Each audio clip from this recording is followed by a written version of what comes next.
ਇੱਕ ਹੀ ਨੁਕਾਤ ਜਨਾਬ ਲਿਖ ਦਿੱਤੇ ਨੇ, ਵਾਹ ਤੁਹਾਡੇ ਤੇ ਸਕਿਆ ਅਕਲ ਮੰਦਾ ਉਹ ਅਕਲ ਵਿੱਚ ਮੁਫਤੀ ਮੁਨੀਬੁਰ ਰਹਿਮਾਨ ਸਾਹਿਬ ਰਿਜ਼ਵੀ। ਉਸ ਤੋਂ ਬਾਅਦ ਹੋਰ ਤੇ ਖਲੋਤਿਆਂ ਵੀ ਇੰਝ ਰਹਿਣਾ, ਭਾਵੇਂ ਅਗਲੇ ਨੂੰ ਚੁੱਕ ਕੇ ਵੀ ਲੈ ਜਾਏ ਤੇ ਉਹ ਉੱਤੇ ਵੀ ਚੱਕਰ ਲਾ ਰਹੇ ਨੇ। ਔਰ ਕੁਝ ਉਹਨਾਂ ਦੀਆਂ ਕਿਸ਼ਤੀਆਂ ਵੀ ਇਸਰਾਈਲ ਦੀਆਂ ਆਈਆਂ ਨੇ, ਜਿਨ੍ਹਾਂ 36 ਤੋਂ 48 ਘੰਟਿਆਂ ਤੱਕ ਸਮੂਦ ਫਲੋਟੇਲਾ ਫਲਸਤੀਨ ਔਰ ਇਸਰਾਈਲ ਦੀ ਜੰਗਬੰਦੀ ਦਾ ਰਿਕਾਰਡ। अस्सलाम वालेकुम जी, की हाल ने दोस्तों ने, उम्मीद करना सारे खैरियत दे नाल होणगे। समूद फलोटेला फलस्तीन और इसराइल की जंगबंदी का मुआहदा जिहड़ा ने उनके नुकात इहदे ते थोड़ी जी बहस करनी है। सब तो पहली चीज़ है कि समूद फलोटेला के हवाले दे नाल दसदा जावां, तकरीबन 36 तो 48 घंटिया तक समूद फलोटेला फलस्तीन दे विच यानी कि फलस्तीन की जिहड़ी बंदरगाह कह लो उत्थे यानी कि जाके लग जाएगा तकरीबन 48 घंटिया दे विच, सॉरी 36 तो 48 घंटिया दे विच। अच्छा हुण ये चीज़ है जिहड़े 36-48 घंटे ने ये बड़े ही बहुत ज़्यादा अहम ने, बहुत ज़्यादा अहम ने। इहदे विच कुछ भी हो सकता है, इसराइली मज़ाहमत कर सकते हैं क्योंकि उन्हें रोकने की फुल कोशिश करनी है। और इस वक्त जिहड़ा अगे मैं ताज़ा तरीन बयान वेख्या वे वो ये वे कि उत्ते जिहड़ा नहीं कोई जहाज़ जिहड़े ने वो उत्ते भी चक्कर ला रहे हैं। और कुछ उन्हां दीयां किश्तियां भी इसराइल दी आईयां ने, जिन्हां इन्हां दीयां किश्तियां नाल लिया के तो कोई टक्करबाजियां करने की कोशिश की है। कोई एक दो जहाज़ जोड़े ने इन्होंने उन्होंने थोड़ा जहा मसला भी बनया हुए, लेकिन अलहमदुलिल्लाह सलामत ने, अवाम उन्नास जी भी ठीक है बिल्कुल। और अजे तक इस गल उत्ते कायम नहीं कि असीं इंशाअल्लाह फलस्तीन पहुँच के रहांगे। तो इस अगली गल जनाब ये तो होगी समूद फलोटेला की, दुआवां सारे करिया जे तो ज़रूर बर ज़रूर करिया जे समूद फलोटेला वास्ते। अच्छा इस अगली गल जनाब 21 नुकात उत्ते जनाब मुआहदा एक लिखा गया, सिर्फ लिखा गया। फलस्तीन वाले को बकायदा उसका पेपर वगैरह या जो कुछ भी है नुकात सारे पहुँच गए हैं।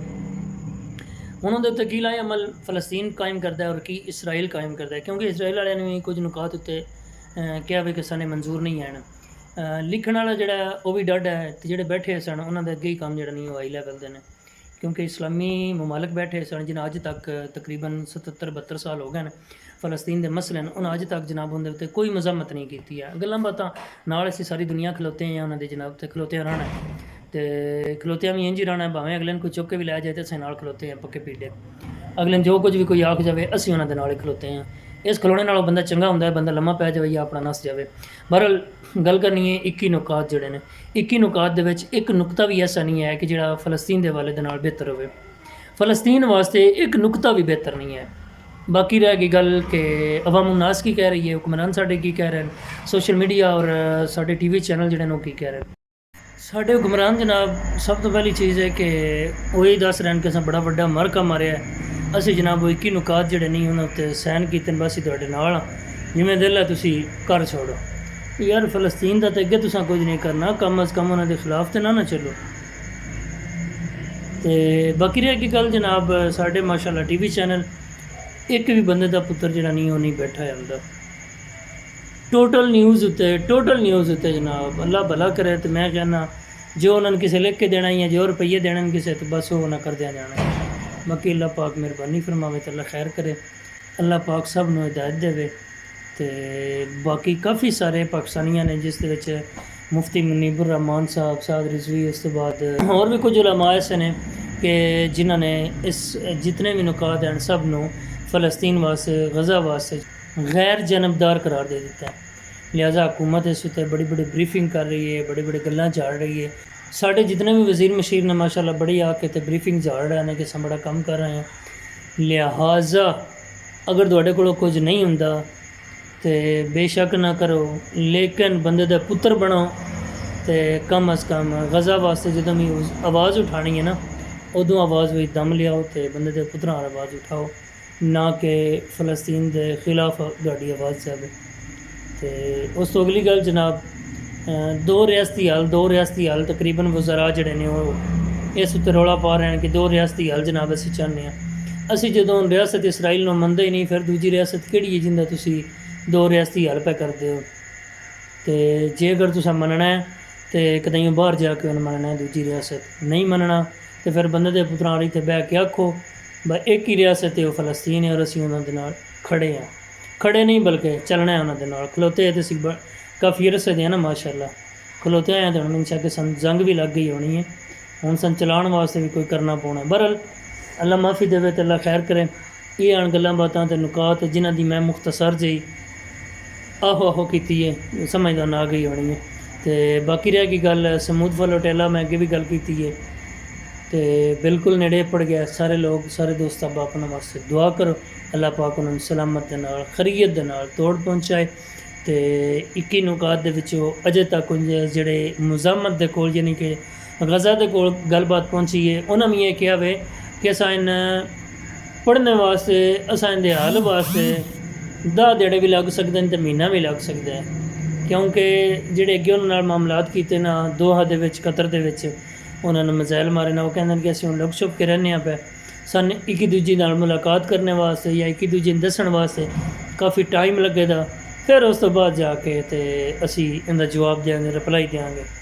ਪਰ ਮੇਰੇ ਖਿਆਲ ਨਾਲ 100% ਨਾ ਹੋਣੀ ਹੈ ਤੇ ਸਿੱਧੀ ਨਾ ਹੋਣੀ ਹੈ। ਜਦੋਂ ਗੱਲ ਹੀ ਕੋਈ ਨਹੀਂ ਉਹਨਾਂ ਦੇ ਬਾਰੇ ਵਿੱਚ ਲਿਖੀ ਤੇ ਫਿਰ ਨਾ ਹੀ ਹੋਣੀ ਹੈ ਸਿੱਧੀ। ਉਹਨਾਂ ਦਾ ਮੁਲਕ ਹੈ, ਬੰਦੇ ਦਾ ਪੁੱਤਰ ਬਣੋ, ਮੁਲਕ 'ਚੋਂ ਨਿਕਲ ਜਾਓ, ਗੱਲ ਹੀ ਖਤਮ। 21 ਨੁਕਾਤ ਜਨਾਬ ਲਿਖ ਦਿੱਤੇ ਨੇ, ਵਾਹ ਤੁਹਾਡੇ ਤੇ ਹੋ ਸਕਿਆ ਅਕਲਮੰਦਾ।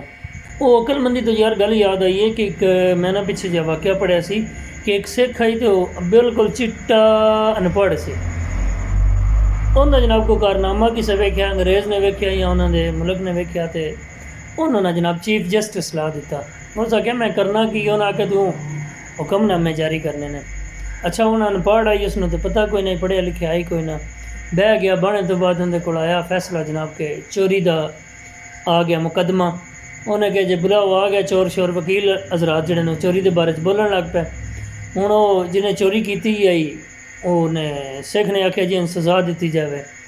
ਉਹ ਇੱਕ ਪਿੱਛੋਂ ਬੋਲਿਆ, ਉਹਨੇ ਆਖਿਆ ਜੀ ਕੋਈ ਮਿਹਰਬਾਨੀ ਕਰੋ, ਇਹ ਫਲਾਣੇ ਵਜ਼ੀਰ ਦਾ ਜਿਹੜਾ ਨਹੀਂ ਬੜਾ ਖਾਸ ਆਦਮੀ ਹੈ ਤੇ ਕੋਈ ਇਹਦੇ 'ਤੇ ਮਿਹਰਬਾਨੀ ਕੀਤੀ ਜਾਏ। ਉਹਨੇ ਆਖਿਆ ਜਿਹੜਾ ਬੋਲਦਾ ਪਿਆ ਨਾ ਇਹਦੀ ਜ਼ੁਬਾਨ ਕੱਟ ਦੇਵੋ। ਤੇ ਉਹ ਜਨਾਬ ਅੱਲਾ ਕੀਤਾ ਤੇ ਮਸਲਾ ਬੜਾ ਸੋਹਣਾ ਬੜਾ ਹੱਲ ਹੋ ਗਿਆ। ਬਸ ਚੋਰ ਨੂੰ ਸਜ਼ਾ ਹੋ ਗਈ, ਜਿਹੜਾ ਬੋਲਣ ਵਾਲਾ ਹੀ ਉਹਦੇ ਹੱਕ ਵਿੱਚ ਉਹਦੀ ਜਨਾਬ ਜ਼ੁਬਾਨ ਕੱਟ ਦਿੱਤੀ ਗਈ। ਇਸ ਤਰ੍ਹਾਂ ਮੈਂ ਤੇ ਨਾ ਕੋਈ ਅਨਪੜ੍ਹ 2-4 ਲੈ ਕੇ ਤੇ ਉਹਨਾਂ ਨੂੰ ਬਾਹ ਦੇ ਉੱਤੇ ਜਿੰਨੇ ਵੀ ਪੜ੍ਹੇ ਲਿਖੇ ਤੁਸੀਂ ਬਾਹਰ ਨਾ, ਇਹਨਾਂ ਨੂੰ ਕੱਖ ਦਾ ਇਲਮ ਨਹੀਂ ਹੈ, ਨਾ ਇਹਨਾਂ ਨੂੰ ਕੋਈ ਪਤਾ ਗੱਲ ਕਰਨ ਦਾ ਤੇ ਨਾ ਕੋਈ ਇਹਨਾਂ ਨੂੰ ਪਤਾ ਹੈ ਬਾਕੀ ਕੋਈ ਮਾਮਲਾਤ ਚਲਾਣੇ ਦੇ ਤੇ ਕਿਵੇਂ ਚੱਲਣੇ ਨੇ। ਬਸ 70 ਸਾਲਾਂ ਤੋਂ ਮੁਲਕ ਨਹੀਂ ਸਿੱਧਾ ਹੋਇਆ ਤੇ ਇਹਨਾਂ ਜਾ ਕੇ ਜਨਾਬ ਉੱਥੇ ਫਲਸਤੀਨ ਦੇ ਵਿੱਚ ਜਿਹੜਾ ਨਹੀਂ ਇਹਨਾਂ ਸੁਲ੍ਹਾ ਕਰਵਾਉਣੀ ਹੈ। ਆਪਣੀ ਇਹਨਾਂ ਦੀ ਜਿਹੜੀ ਸੁਲ੍ਹਾ ਅਜੇ ਤੱਕ ਨਹੀਂ ਹੋ ਸਕੀ। 10 ਪਾਰਟੀਆਂ ਪਾਕਿਸਤਾਨ ਵਿੱਚ ਬਣੀਆਂ ਨੇ, ਬਹਿ ਨਹੀਂ ਸਕੀਆਂ ਇਕੱਠੀਆਂ ਹੋ ਕੇ। ਇਹਨਾਂ ਕੋਲ ਕੋਈ ਵੀ ਮਾਮਲਾਤ ਸਿੱਧੇ ਨਹੀਂ ਹੋ ਰਹੇ ਤੇ ਇਹ ਜਨਾਬ ਫਲਸਤੀਨ ਦੇ ਜਾ ਕੇ ਰੌਲਿਆਂ ਵਿੱਚ ਪਾਉਂਦੇ ਨੇ ਪਏ। ਉਹ ਤੁਹਾਡੇ ਕੋਲ ਜੇ ਨਹੀਂ ਉਹਨਾਂ ਨਾਲ ਚੱਲਣ ਹੁੰਦਾ ਤੇ ਉਹਨਾਂ ਦੇ ਖਿਲਾਫ ਵੀ ਨਾ ਬੋਲੋ। ਤੇ ਬਾਕੀ ਰਹਿ ਗਈ ਗੱਲ ਮੁਲਕ ਦੀ, ਮੁਲਕ ਚਲਾਉਣ ਵਾਸਤੇ ਕੋਈ ਅਨਪੜ੍ਹ ਦੋ ਲਿਆ ਕੇ ਮੇਰੇ ਵਰਗੇ ਹੀ ਭਾਵੇਂ ਬਾਹ ਛੱਡੋ ਤੇ ਇਨਸ਼ਾਅੱਲਾ ਮੁਲਕ ਜਿਹੜਾ ਨਹੀਂ ਉਹ ਸਿੱਧਾ ਹੋ ਜਾਏਗਾ। ਹੋਣਾ ਉਦੋਂ ਹੀ ਹੈ ਜਦੋਂ ਕੋਈ ਬੰਦੇ ਦਾ ਪੁੱਤਰ ਹੋਣਾ, ਭਾਵੇਂ ਪੜ੍ਹਿਆ ਲਿਖਿਆ ਹੋਇਆ ਤੇ ਭਾਵੇਂ ਅਨਪੜ੍ਹ ਹੋਇਆ। ਤੇ ਬਾਕੀ ਅੱਲਾ ਖੈਰ ਕਰੇ, ਇਜਾਜ਼ਤ ਦਿਓ। ਇਨਸ਼ਾਅੱਲਾ ਫਿਰ ਨਵੀਂ ਵੀਡੀਓ ਦੇ ਨਾਲ ਹਾਜ਼ਰ ਹੋਵਾਂਗੇ। 21 ਨੁਕਾਤ ਦਾ ਫਿਰ ਕਦਾਈਆਂ ਜਿਹੜਾ ਨਹੀਂ ਉਹ ਆਹੋ ਘਰਾਂ ਦੇ ਕੁੱਤਿਆਂ ਜਿਹੜੀ ਹੈ। ਤੇ ਬਾਕੀ ਇਜਾਜ਼ਤ ਦਿਓ ਇਨਸ਼ਾਅੱਲਾ। ਫਲਸਤੀਨ ਵਾਸਤੇ, ਸਮੂਦ ਫਲੋਟੇਲਾ ਵਾਸਤੇ ढेर दुआवां करो। वीडियो लाइक शेयर कमेंट करो, चैनल सब्सक्राइब करना ना भूलिया जी। अल्लाह हाफिज़, अल्लाह निगहबान।